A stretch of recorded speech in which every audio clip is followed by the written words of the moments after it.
Bonjour, voilà, nous sommes le dimanche 24 mai et voilà, je suis très heureux de vous retrouver pour partager encore une fois un enseignement basé sur voilà, sur ce que j'ai reçu de Douglas Harding, un enseignement sur la non-dualité et l'éveil en fait. Et je voudrais ici répondre à une question qu'on m'a posée l'autre jour par internet qui était la suivante: qu'est-ce que ça change que l'éveil en fait? Qu'est-ce que l'éveil change dans la vie? Voilà. Mais avant de répondre à cette question, assez difficile d'ailleurs, je vais rappeler, peut-être aux gens qui arrivent ici pour la première fois, je vais rappeler ce qu'est cet enseignement en fait de Douglas Harding qu'on appelle la vision sans tête. Alors, dans cet enseignement, il y a deux points essentiels. Le premier point, et ça commence par ça en fait, c'est de s'éveiller à qui nous sommes vraiment, vraiment. S'éveiller à ce que nous sommes vraiment, vraiment, qu'on peut appeler vacuité, qu'on peut appeler espace d'accueil, qu'on peut appeler présence, etc. C'est le premier point en fait. Tant qu'on n'a pas découvert en fait cette présence, on peut dire que le chemin spirituel n'a pas vraiment commencé. Il commence avec la découverte de ce qu'on est vraiment au cœur, de ce qu'on est vraiment dans notre centre en fait, cette présence, cet espace d'accueil.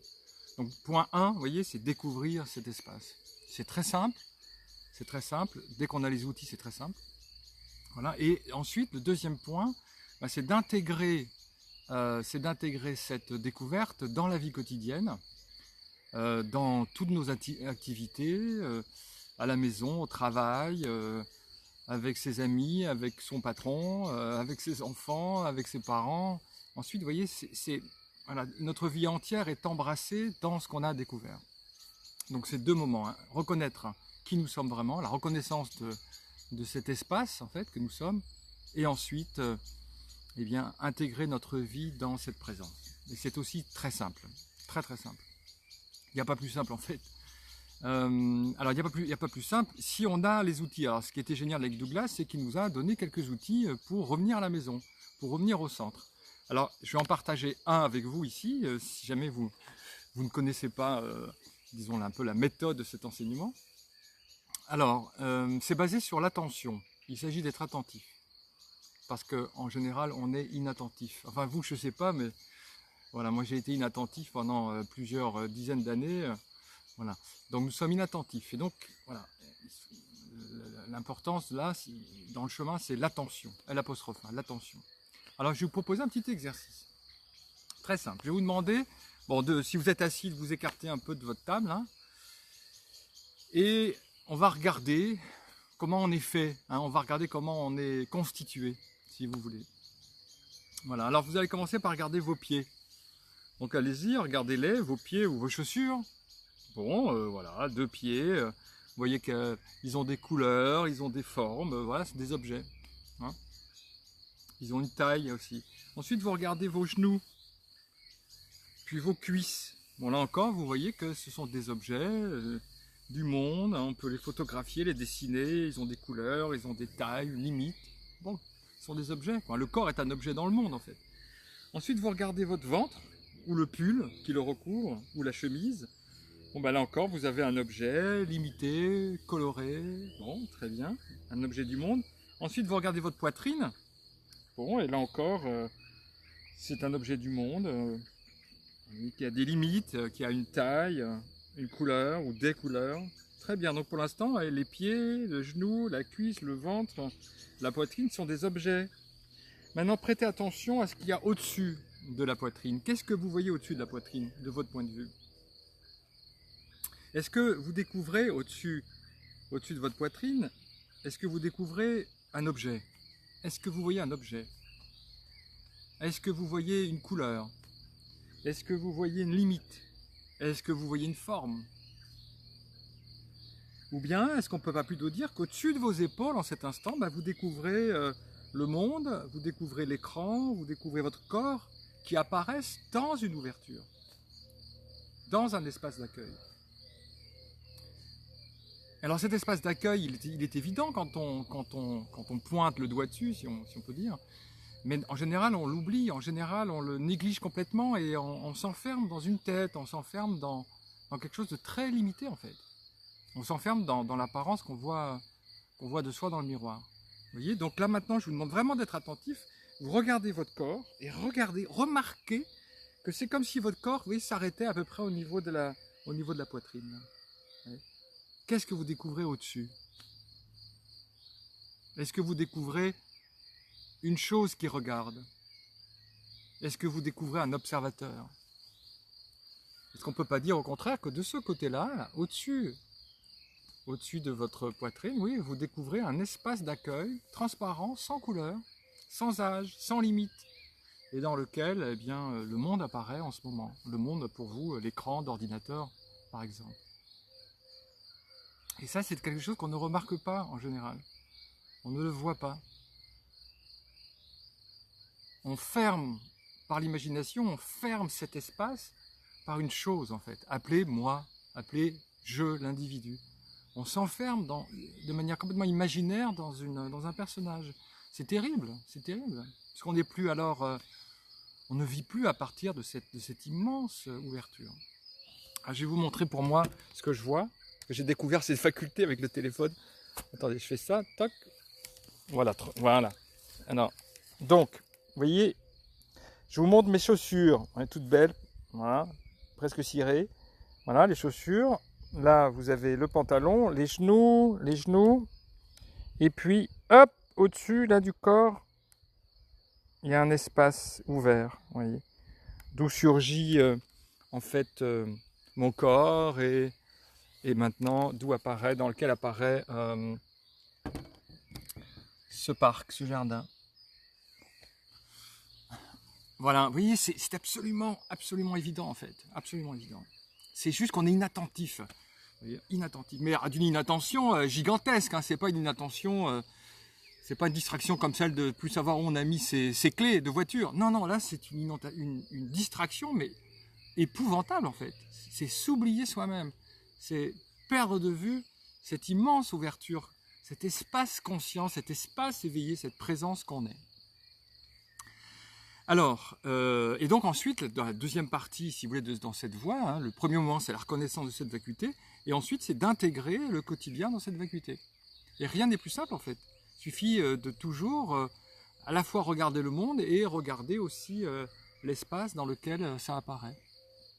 Et donc, c'est une pratique qui peut se faire partout, quel que soit le lieu, dans le métro ou à la campagne. Ça peut se faire tout le temps, à n'importe quel instant en fait. C'est toujours maintenant que ça se pratique en fait. Voilà. Alors je voudrais maintenant répondre à la question, essayer de répondre à la question qu'on m'a posée là. Qu'est-ce que ça change au fond de vivre à partir de cette ouverture, à partir de cet éveil? Qu'est-ce que ça change dans le quotidien? Alors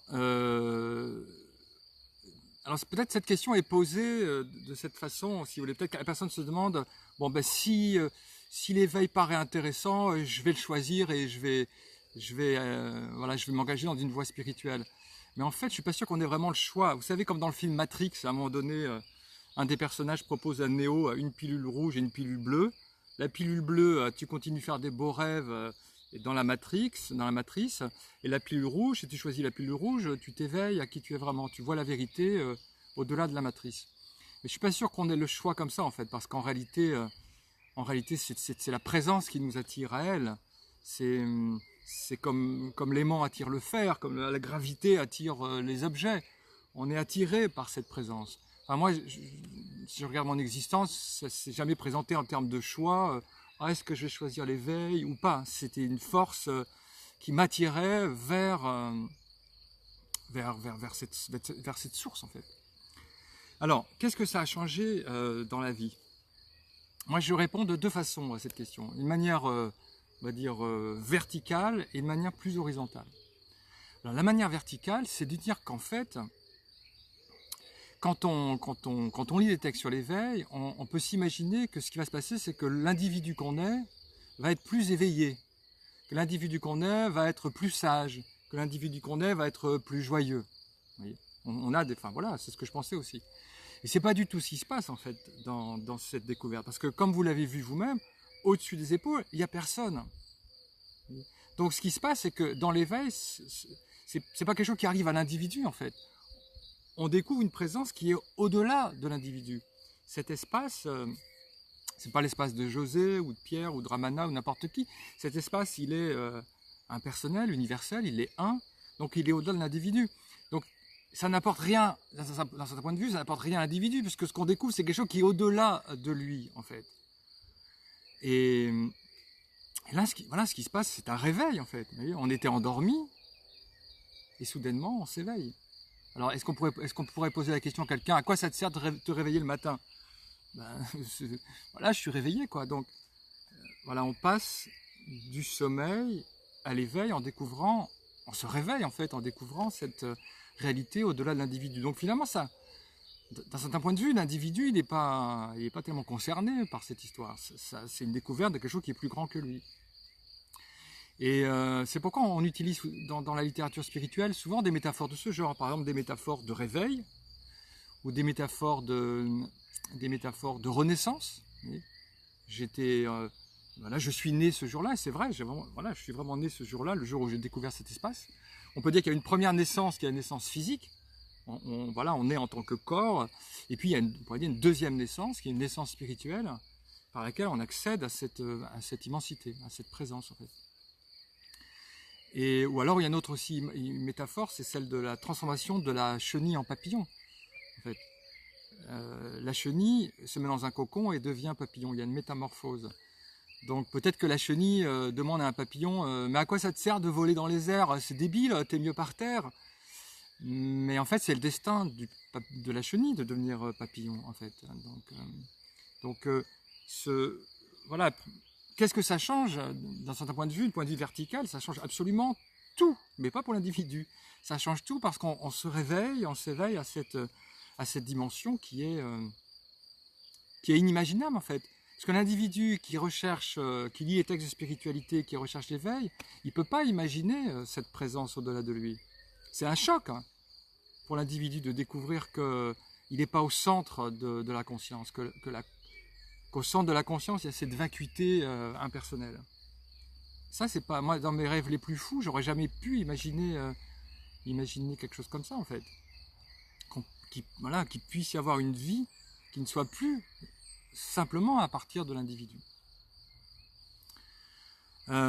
C'est pour ça qu'il est important de parler de l'éveil, c'est pour ça qu'il est important de témoigner, parce que sinon, si moi j'avais pas lu les textes qui en parlaient, je suis pas sûr que j'aurais même eu l'idée qu'il y avait une autre dimension au-delà de l'individu. Parce que voilà, il faut un réveil à l'extérieur pour nous réveiller de cet assoupissement en fait. Alors, à quoi sert l'éveil? Donc ça c'est une première réponse. On pourrait dire ça sert pas à l'individu, quoi. C'est juste la découverte de qui on est vraiment. Puis après, ça apporte aussi beaucoup de choses, parce que l'individu, il disparaît pas non plus. Notre humanité, elle continue d'être là, elle est plus centrale, mais elle est embrassée dans cette présence quand même. Et donc ce que ça va apporter, beaucoup de choses. D'abord, ça va nous apporter une paix profonde. Parce que quand on est identifié l'individu, enfin en tout cas c'était mon cas, je ne trouvais pas vraiment une paix, une stabilité émotionnelle. C'était les montagnes russes, quoi. Un jour je suis content, un jour je suis triste, un jour je suis content, un jour je suis triste. Et mes émotions dépendaient de l'extérieur, de ce qui arrivait. Mais là on trouve dans cette présence une profonde paix, une profonde stabilité, qui fait que voilà, on n'est plus soumis au flot incessant des émotions qui vont et qui viennent. Il y a encore des émotions bien sûr, mais elles ne nous emportent plus comme auparavant. Il y a la découverte d'une paix profonde. Cette présence en fait elle est stable. Elle ne change pas, elle n'est pas mouvante. En fait, elle est hors du temps, elle est complètement éternelle, c'est comme un roc, en fait, comme une montagne, c'est stable comme une montagne. Donc, voilà, ça apporte en nous ce centre, voilà, profondément. Et puis, une deuxième chose que ça apporte aussi, c'est la liberté. Parce que, avant de découvrir cet espace, j'étais complètement identifié à mes pensées, en fait. J'étais pris dans mes pensées, pris dans mes émotions, je viens d'en parler. Et je ne voyais pas où était la liberté, en fait, parce que les pensées sont conditionnées, le corps est conditionné. Mais là, en découvrant cette présence, vous découvrez une présence qui est au-delà du corps, au-delà des émotions, au-delà des pensées, en fait. Donc, qui est vaste comme le ciel, et qui est libre de tout ce qui traverse le ciel, en fait. Vous n'êtes pas les pensées, la présence n'est pas les pensées. Et donc, découvrir cette présence, ça ouvre à une liberté inouïe. C'est pour ça d'ailleurs qu'on appelle ça moksha en sanskrit, qui veut dire libération. Ce qu'on trouve aussi, c'est la joie quand même, hein, c'est la joie, c'est une joie profonde, qui est une joie, Jean Klein appelait ça la joie sans objet. Voilà, c'est pas une joie qui est liée aux événements extérieurs qui peuvent arriver, c'est une joie qui vient de la présence elle-même en fait, c'est la joie d'être, c'est la joie du vivant, hein, c'est la joie de la fleur qui s'épanouit au soleil, c'est la joie du chat qui ronronne au soleil, c'est la joie de l'enfant qui joue aux billes. C'est la joie de la vie en fait, c'est la joie du vivant, la joie de la présence qui était voilà, avant quand même souvent occultée, quoi, en tout cas dans ma vie. Et là, voilà, c'est comme redécouvrir la joie de l'enfance, cette joie de l'être, cette joie spontanée, qui est l'être même de la présence en fait. Une sorte d'allégresse, voilà, une allégresse profonde. Alors évidemment, il y a des moments où c'est peut-être moins évident, parce qu'il peut y avoir aussi quand même des événements, des émotions qui se produisent. Mais c'est quand même toujours là, quoi. Au fond, c'est toujours là, cette allégresse, cette joie. Et puis, ce que ça apporte aussi, Douglas en parlait beaucoup, c'est l'amour, une dimension, ça touche le cœur en fait, puisque quand on perd sa tête, disait Douglas, on va trouver son cœur. Donc ça c'est vrai, parce que quand on s'aperçoit qu'il n'y a rien au-dessus des épaules, que c'est vide, eh bien il y a une union qui s'opère avec le monde, une union qui s'opère avec tout ce qui est, quoi, en fait. Puisque ce que je découvre ici au-dessus de mes épaules, c'est ce que vous êtes vraiment, vraiment aussi. Hein. Nous sommes un. Là, vous voyez mon apparence, mais si vous voulez voir ce que je suis, vous regardez au-dessus de vos épaules et vous découvrez exactement ce que je suis, c'est-à-dire cet espace conscient. Voilà. Et puis, donc ça change vraiment beaucoup, beaucoup, beaucoup de choses. Alors les fruits de cet éveil seront différents selon chacun, ils ne viendront pas tous aussi vite, et chacun aura sa manière de le vivre en fait. C'est ça qui est beau aussi, il n'y a pas un dogme, hein, il n'y a pas étape 1, étape 2, étape 3, étape 4, non. Nous allons tous incarner cette présence à notre manière, nous allons l'exprimer à notre façon unique. Mais en tout cas, tout ce qu'on cherche à l'extérieur, c'est vrai qu'on le trouve en fait dans cet espace conscient, dans cette présence éveillée et bienfaisante. Voilà.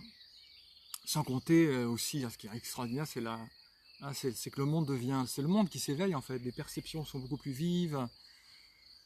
Enfin, bref, il n'y a pas photo, comme on dit, entre la vie où on se prend uniquement pour le personnage et on vit comme endormi en fait. Hein. Et c'est curieux parce que si on m'avait posé la question un peu avant que je découvre cet espace, José, est-ce que tu es conscient? J'aurais dit, bien sûr que je suis conscient, bien sûr. Mais en fait, je n'étais pas conscient. Pas vraiment, non. J'étais assoupi en moi-même. C'est curieux, hein, comme on a comme endormi, la présence est comme endormie en elle-même, en fait. Et là, voilà, avec la découverte de la vacuité, elle se réveille, en fait. Le monde se réveille, vous savez, il était assoupi, il se met à nouveau à être brillant, quoi, à être vivant. Voilà.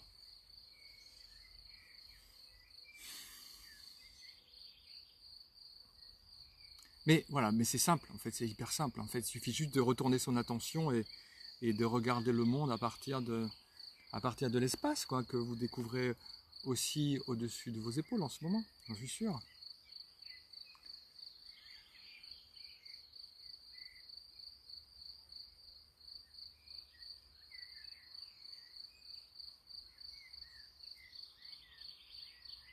Voilà, écoutez, merci beaucoup. Merci beaucoup de votre attention, de ce partage. Et puis, à très bientôt. Au revoir.